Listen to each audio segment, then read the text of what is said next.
Hey folks, and welcome back. And well done you again for getting here today, because that just didn't happen. You were brought yourself to this point, and in these difficult times, that's no mean feat. We want to continue on the number of videos we've been doing around anger, and we left off the last time giving a sense of what anger is and where it comes from. And now we're going to move on to maybe how we can recognize it in ourselves and begin to actually do the first major step, which is take ourselves out of it. Put quite simply, if you're not there or you're not on it, then there's less likely to be an angry confrontation. So it's important that you pick yourself out.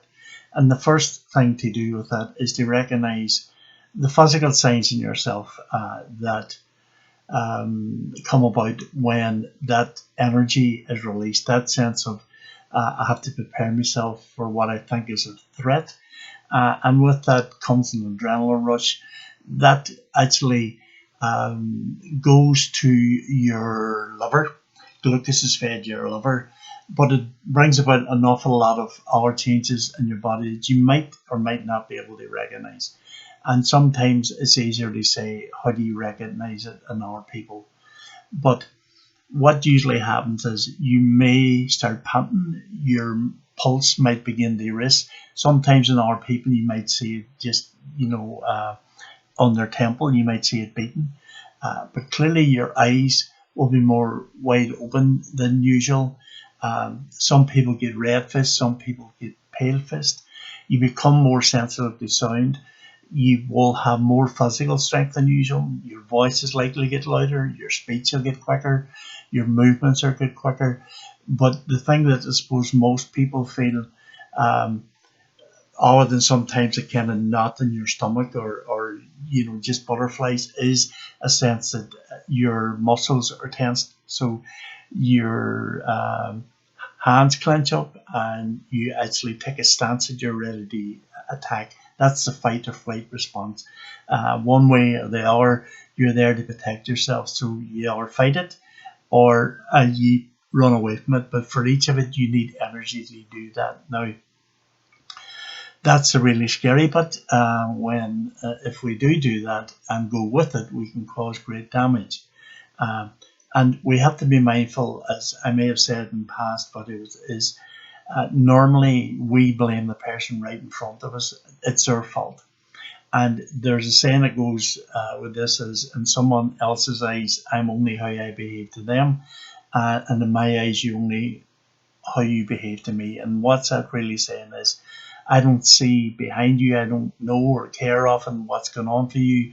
I just see the sense that I feel that I'm under attack because of something you said, a trigger you've caused in me, and I just want to respond by, um, attacking you often, and often that's all they see, and so really there's no real sense that anybody wants to calm this down.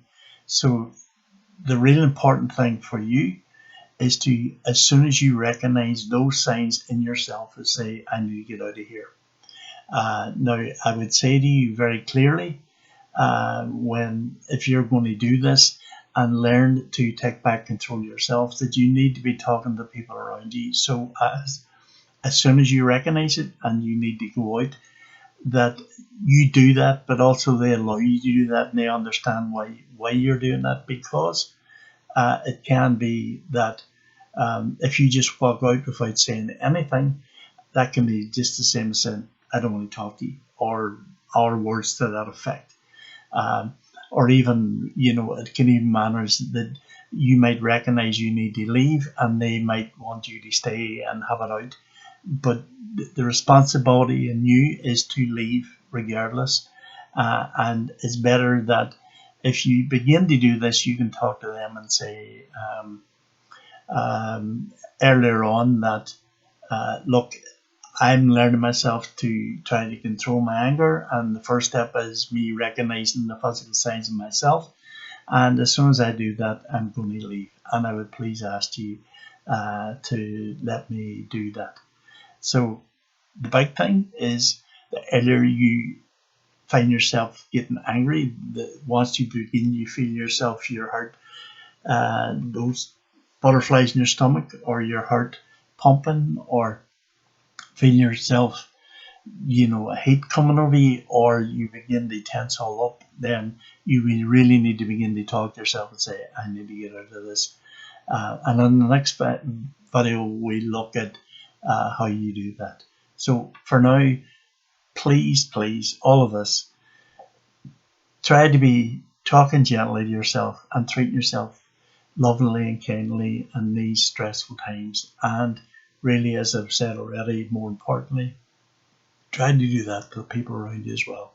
Try to, talk gently to them, be kind and loving to them, and that can help dissipate the anger.